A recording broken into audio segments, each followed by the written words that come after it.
நம்ம ஃப்ரெண்ட் ஒருத்தர் கிரெடிட் கார்டை எக்ஸ்டென்சிவா யூஸ் பண்ணுவாரு. எப்ப பாரு அதுல போயிட்டு வாங்கிட்டே இருப்பாரு. ஒரு காலகட்டத்துக்கு மேல அவரால் பணமே கட்ட முடியல. மினிமம் பேலன்ஸா கட்டி வச்சிருந்தாரு. 3% வட்டி மாசத்துக்கு, வருஷத்துக்கு 36% வட்டி. அதை அடைக்கிறதுக்காக அவர் என்ன பண்ணாரு, ஒரு பர்சனல் லோனை போய் வாங்கினாரு. ஒரு 18% பேங்க்ல அவர் பர்சனல் லோனை 18% வாங்கி கிரெடிட் கார்டு 36% அடைச்சாரு. பர்சனல் லோன் இஎம்ஐயாவது ஒழுங்கா கட்டினாரா? 2 மாசத்துக்கு மேல அவர் கட்ட முடியல. இப்ப கிரெடிட் கார்டு ஃப்ரீயா இருக்குன்ட்டு கிரெடிட் கார்டை ஸ்வைப் பண்ணி அங்கிருந்து கேஷ் எடுத்து பர்சனல் லோனை அடைச்சாரு.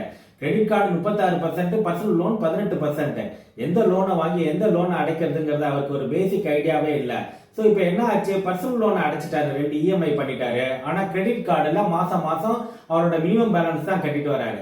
கிரெடிட் கார்டுல 36%, பர்சனல் லோன்ல 18%. இப்படியே போயிட்டு இருந்ததுன்னா அவரோட சிபில் ஸ்கோர்லாம் மகா மட்டமா போய் அவருக்கு வேற எங்கேயுமே லோன் கிடைக்காம திவால் ஆகிற சூழ்நிலைக்கு தள்ளப்படுறாரு. கடன் வாங்குறது முக்கியம் இல்ல,